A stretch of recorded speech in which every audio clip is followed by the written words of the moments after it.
Welcome to our channel, Two Desert Rats in Belize. We are just two middle-aged Americans trying to figure out how to move to Belize full-time. Until then, we visit as much as we can. We are working on our house, making new friends, learning about the culture,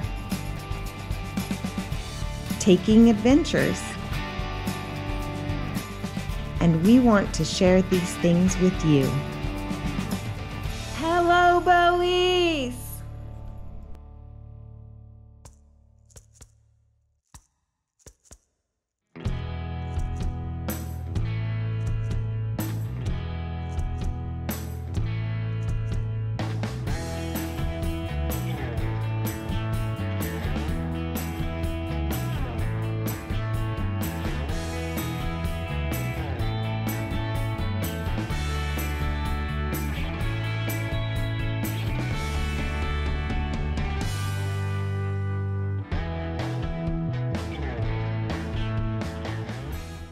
So we just turned off of the Western Highway in Georgeville and we're headed south towards San Antonio.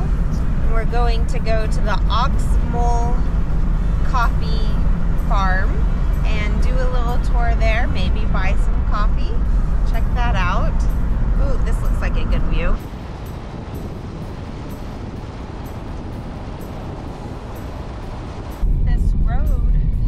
South from Georgeville to San Antonio so far has been paved and really nice. No potholes or anything. I'm very surprised. When I was looking on the map, I thought it might be a dirt road when we turned off here, but it's really nice so far.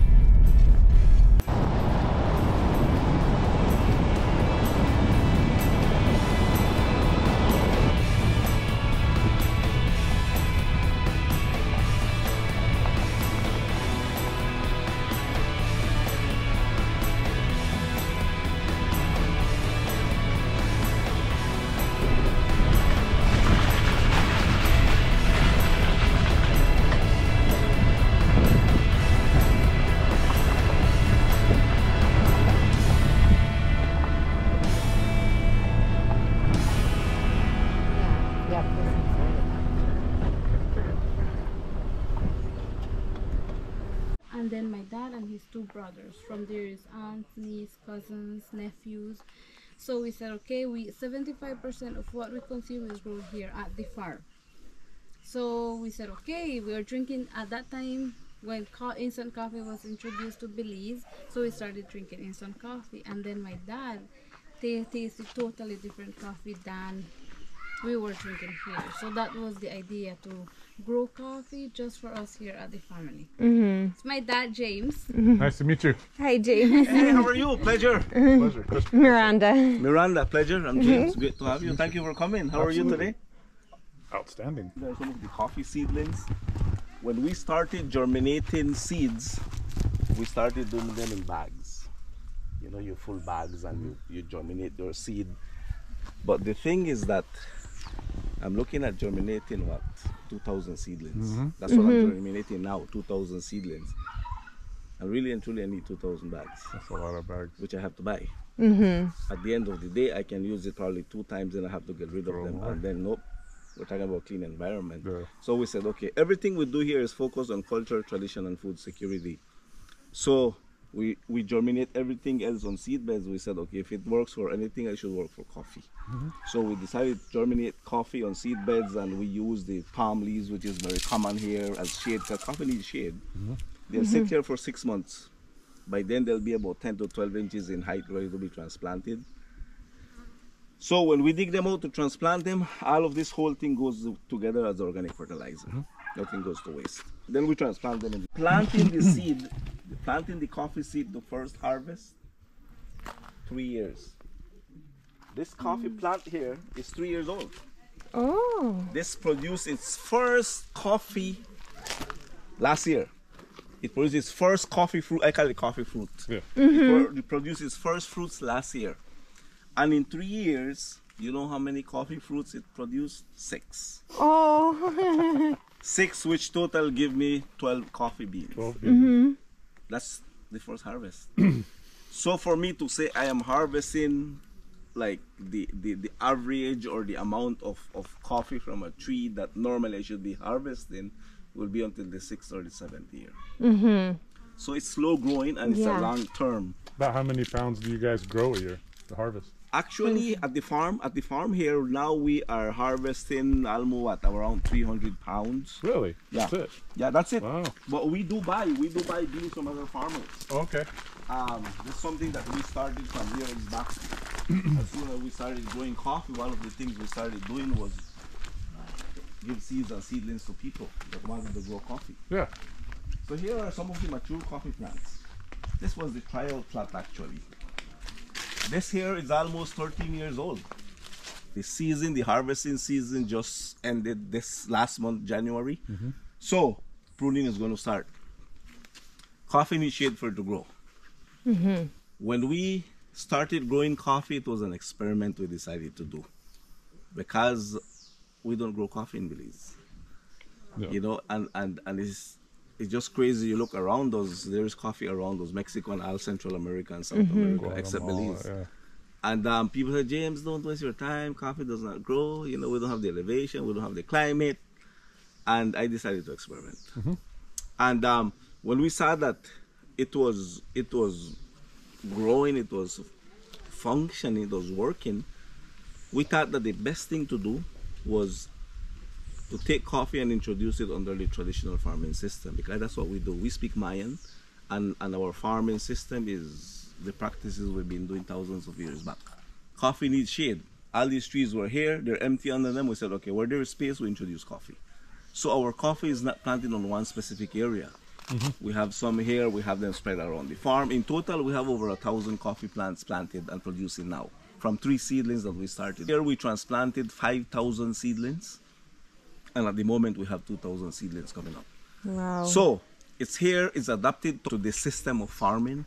From 2005 to now, we've been seeing cool things and changes over time, especially in the harvesting or in the production cycle of the coffee plant. Harvesting time is normally November to February. It changed to October, and it changed to July. Oh wow. We're harvesting coffee from July all the way to January now. It's fun. It's fun and it's exciting at the same time. So I always say, what will be the other surprises in the next 5 years? Like, will we have coffee In producing January year round? February. Right? Yeah. So, so this is how we grow our coffee. We harvest them, and then it goes through the process. And it's not only this. This is not. I always tell people, this is not a coffee farm. This is a farm where our focus is culture, tradition, and food security, which is tied with people, food, and forest. That's the traditional farming system. People, food, and forest. 3 important things for survival. And so that system has a lot to do with nature, cycles of the moon, the equinoxes, the solstices, the rainy season, the dry season, type of soil, and all of these things we look at.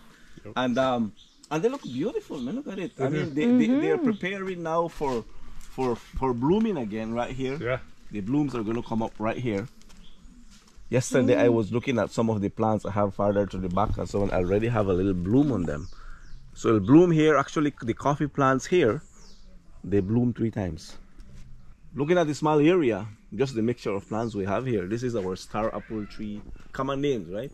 Star apple, kinep tree, crabo tree. We have a cacao tree to the back. We have plums. And that tall big one is our cedar tree, which is wild. Then the red gumbo limbo there. Then we have limes to the back, and this is an avocado tree right here. That's an avocado tree. Then these 2 tall ones right here to my right, these are rubber trees. Okay. Those are rubber trees, and coconut to the back. Oh, those make good shade right there. Exactly. Yeah. Exactly. And they make a lot of organic fertilizer as well. You know, the leaves. Then we have tamarind, we have coconuts, we have bananas, we have sweet limes. This fine leaf here is tamarind tree. This fine leaf one is a tamarind tree. This one right here. That's a tamarind tree right there. Fine leaf one. And it looks like, what is that one that we have in our yard with the little fine leaves? Moringa. And it's amazing that everything gets together, everything gets along.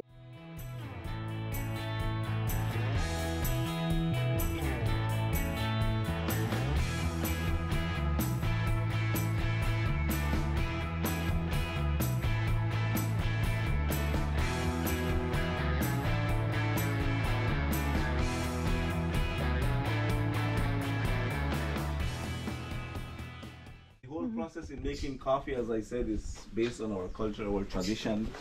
So in making coffee, we don't have a coffee maker we plug on the wall and hit a switch. This is our coffee maker. We add water, we grind our coffee, drop it in the water, allow it to brew. We strain it into the thermos to keep it hot.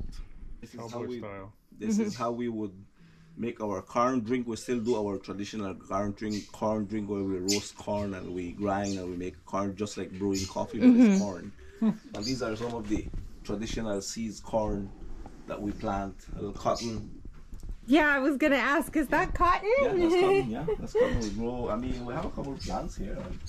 And this morning, harvested some sour sop. Those are big sour sop. We picked those from this tree here. Okay. Yeah. I see some up there. Yeah, they still have some. And this is the cotton plant here. Wild papaya. Wow. Yeah, that's we didn't plant them. The birds bring the seeds and and we just leave it because I mean the birds come and feed on it. Yeah. Keep them from feeding on you. Exactly. Yes. This is the cotton plant. And then we have more coffee plants to the back here. So this is how we plant our coffee, all right? This is not like one specific area where all you see is coffee. Some plants here, some plants there, then farther to the back. So where we have space, we introduce coffee. The idea is not to change anything, not to introduce anything different that does not belong to us. So the whole idea is use what exists to grow coffee and to produce coffee and make coffee to drink. You know, and so that's the cool thing about the farm, right? Yes. You know, the property has been kept in the family, it's been passed on in the family, and we have 10 families living on 27 acres of land now as we speak, which is parents, brothers, nieces, nephews. We all work together as one extended family. On to dry, but before we do that, we normally we take the seeds from the fruit, we set it in water overnight. One main reason, in the morning, all the seeds that float up top, they're empty. Yeah. They're not good. We take them out, we put them in our soil mixture, composting, and all the seeds that settle to the bottom. That's what continues through the process. We wash, we put in the sun to dry. After the seeds are dry, it goes through another process. A good sun will be about 3 days and it'll be dry. Then that is when we take off the shell to get our coffee bean. The seed is not dry, this is not coming off. And the coffee bean is what goes to the roaster. All right? So you can either roast it at this point or plant it at this point? This is what you plant. This is just with the husk, everything's this still on is the seed. it. You plant the seed. Just like that. Yes, this is what you plant. And so then we separate the shell from the bean, and we do that manually. As I said, everything's manually done. This is my sheller here. I've been using this to beat rice, coconut, cocoon, plantains, cassavas. We put our dry seeds and we beat. Here the children, as soon as they can do something, they're involved. We do this, you start separating the shell from the bean, right? And it doesn't break your bean? Once your seed is dry, no. If your seed is not dry, then of course your bean gets hurt. Yeah, okay. But when the seed is dry, basically it separates the bean from the shell. Then, you know, we separate the shell from the bean. When the breeze blows hard, you go in the open, you do this. The breeze blows off the shell, and if not, it goes through a sieve. All right? And then the bean goes to the roaster. This is my roaster here. Actually, this is this right now on the middle of the nails. Take our seat and we spin it on the fire, non-stop. This takes about an hour, 15 minutes. Really? An hour, 15, hour and a half to get dark roast. And medium roast goes to about an hour. We grind our coffee on our stone, which is original. This has been kept passed on in the family, you know, and for grinding corn, beans, cacao, chile. We said if it grinds anything else, it should grind coffee, right?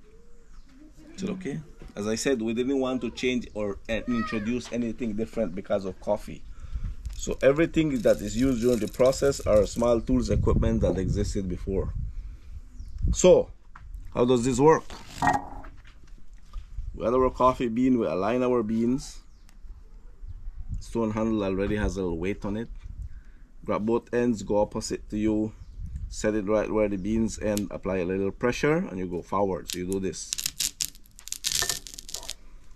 You lift up your side, you do this. You pull back when you get to the beans, you go back down, and you repeat. And you start getting grounded coffee. Like cacao. Exactly. Exactly. And of course, you decide how you want your roast, you know. I mean, your grind. The finer you want it, you align it again. You align it again. And you repeat. The more you do it, the finer it gets. Want to try? Sure. Of course, please. See, I work for my coffee, right? I always tell people, one of the conditions when you visit us, you don't work, you don't drink, all right? It's really cool, man. You know, like I mean, we decided to do it this way because, as I said, you know, we this is more than coffee. Right. For us, it's more than just doing coffee. This is education, is awareness, this is tradition, this is culture, you know. Yes. And so this is what we love doing. And talking about the stone, you know, all the time I had the opportunity to use the stone. Yeah, I'll try. Okay. It's just exciting. It brings a lot of questions in mind. Yeah, that's what we came here today for education. To learn and see. Yes. Oh,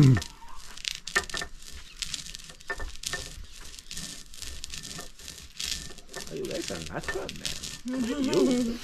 Wow. Hello. Yeah. We heard you have the best coffee ever from Selwyn.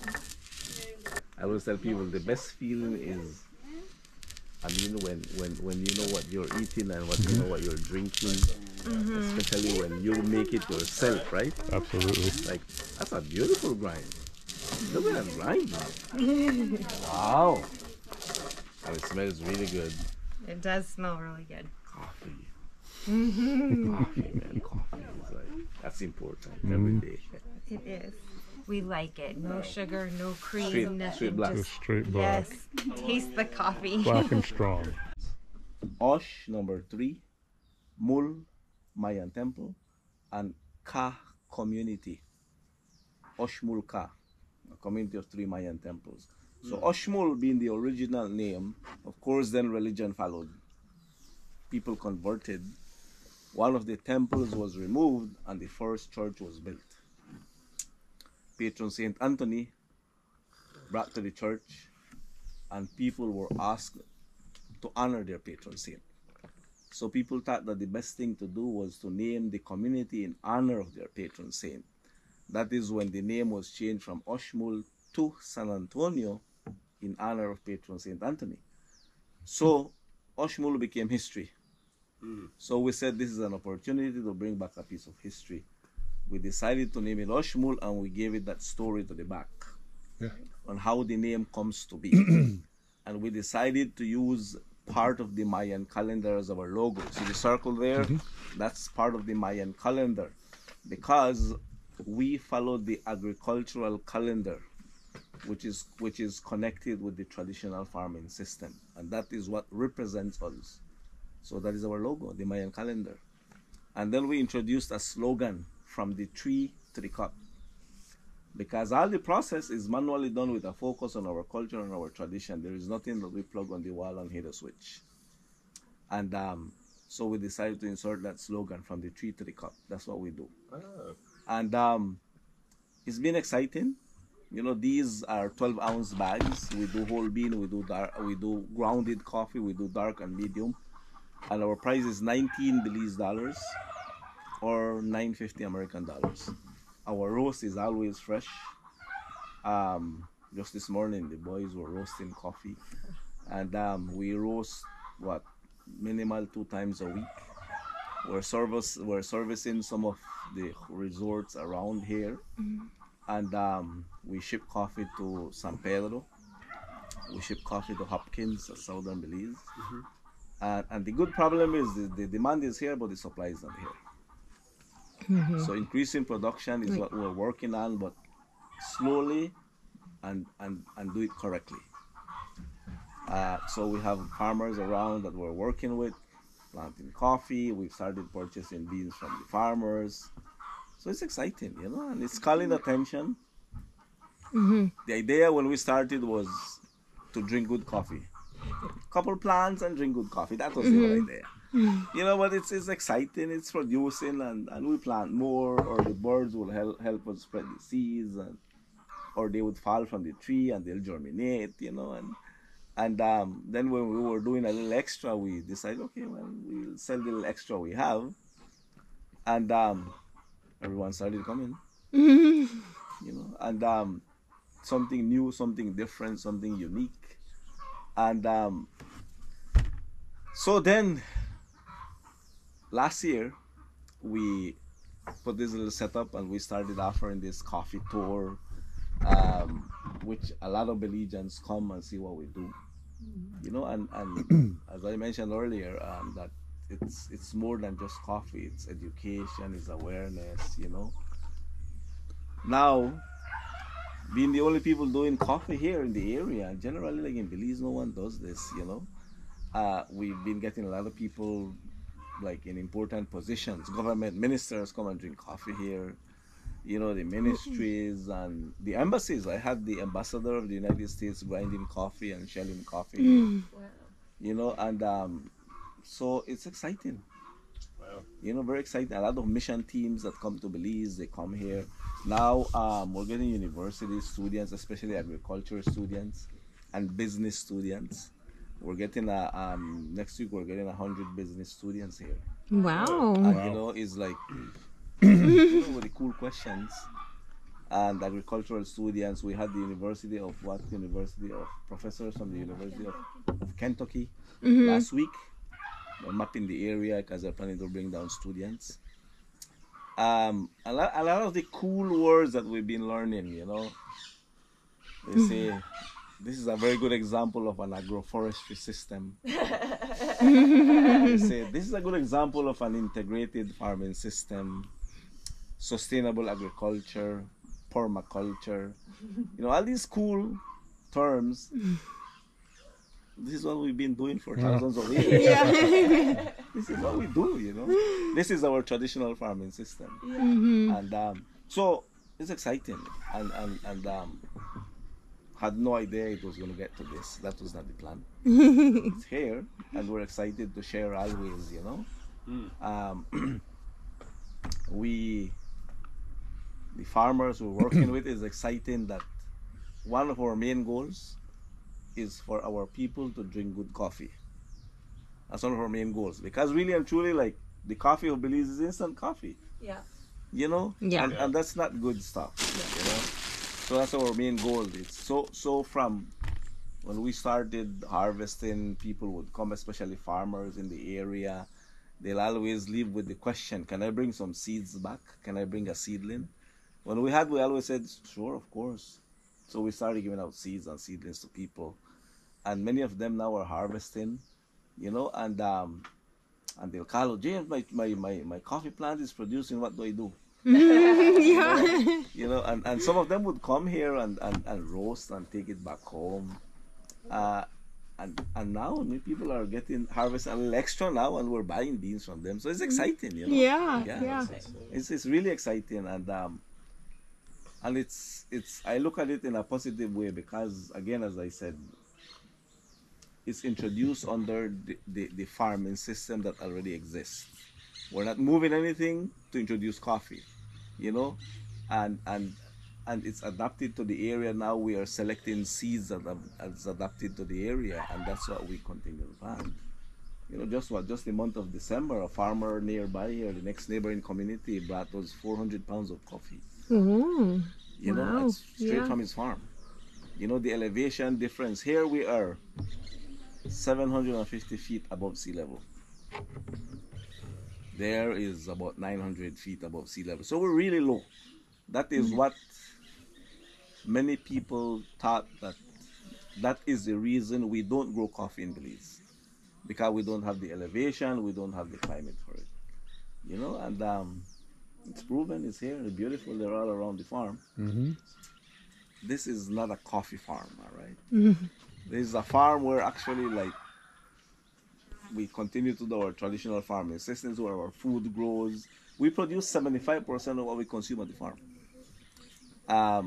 The farm is 100% on solar. We're off the main grid.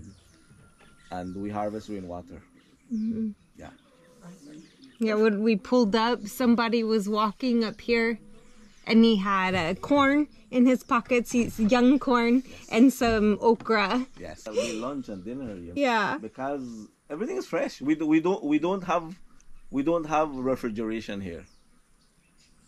So you Everything pick is it fresh. and you cook it that day. Yes. Every meal is fresh. Well, here we're blessed that we can do this. We can farm year round, and so I don't have to worry that I have to store for a certain month because I can't produce. Right. No, here, no. I mean, we produce year round. The farm is always That's great. Always producing. something Exactly, producing. exactly. And we do chickens for meat, for eggs, you know. Actually, original seeds brought from Honduras, but I got them from a botanical gardens here. Now I've introduced a variety from Costa Rica, which is from the neighboring community, the farmer. He's originally from Costa Rica. And he brought a variety and it's doing really good. And this is family owned. The farm is family owned. The coffee business we have is family owned. So it's my daughters, my son, my nephews, my niece. These two guys are the export roasters. It's Jason and Jeremy. Oh. Jason is the guy with the hat. He's the export roaster, and Jeremy is the assistant. They're my nephews. They have them right there. It's a chocolate covered coffee bean and a coconut cookie. Avocado, the netto, the red brick stuff, the Belizean spice. That's where it comes from.